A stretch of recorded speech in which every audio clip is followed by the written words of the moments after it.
Okay, everyone, our next card of the Major Arcana is Roman numeral number 4, and this is the Emperor. So it's kind of like the counterpart to the Empress, which was number 3, Roman numeral. So the Emperor, he's, as you can tell, a guy who's a leader.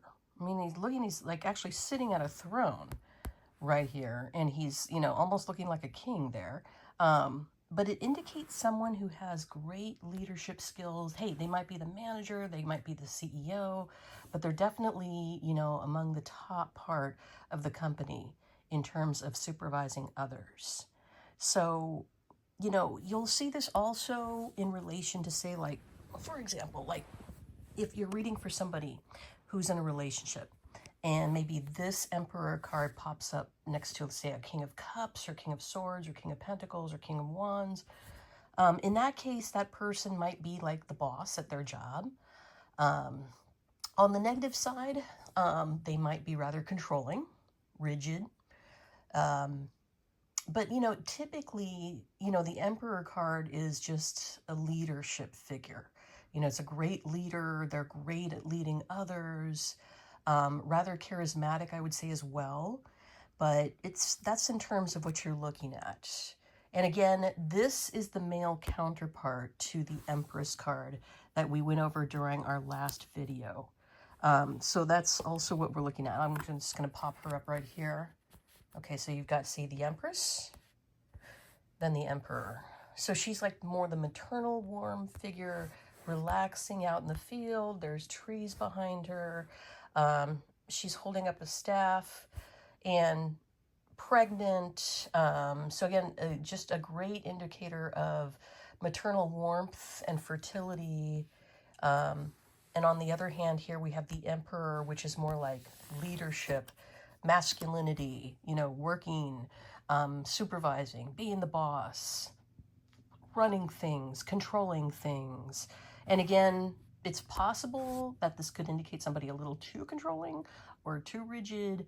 But for the most part, I see the Emperor as more of like a positive figure. But as we talked about in the last video, where we talked about like right side up versus upside down cards, there are other cards in the deck that if for some reason the Emperor seemed to be like you thought a more negative card versus like maybe like a 3 of Swords card was right next to the Emperor card and then the King of Cups, that would indicate more of like that would basically put more of a shadow on this card if it had more negative card like the 3 of Swords, for instance. Let me just see if I can pull one of those out right now just to kind of give you an idea of what I mean.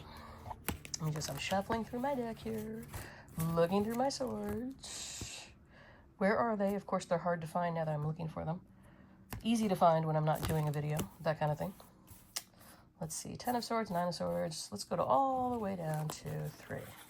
Okay, so we're using this as an example. Okay, 3 of Swords right next to the Emperor, right? So I'd say if you have that, and then let's even throw in another card in there. Knight of Wands. Okay, so I would say this is arguments with this gentleman over here who is, a leadership figure, maybe a like argument with the boss type of thing. But on the other hand, it's showing me also that this particular Knight of Wands, who by the way is usually an impulsive figure to begin with, he's usually like the player type in a relationship a lot of the time. Knight of Wands is kind of well known for that.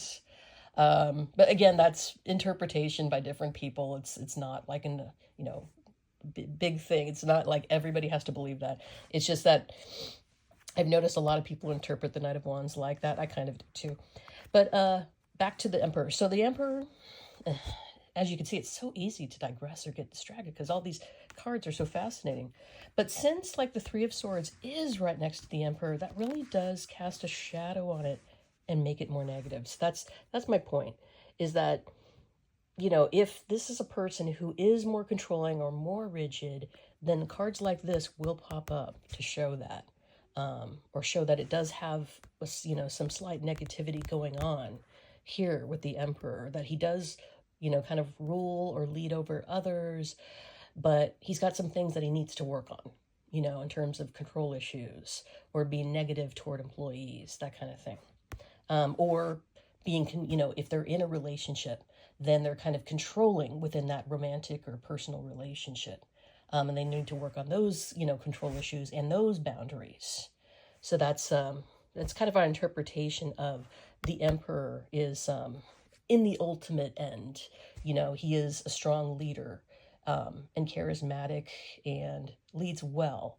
But just know that, again, there is duality to every card. And that's what we're looking at with them. Again, if anybody has questions, they can always, send a message. But otherwise, I hope you enjoyed this video. And we'll move on to the next, number 5 in the Major Arcana very soon. Okay, thanks. And everybody, have a great rest of your day. Take care. And have a happy 4th of July as well.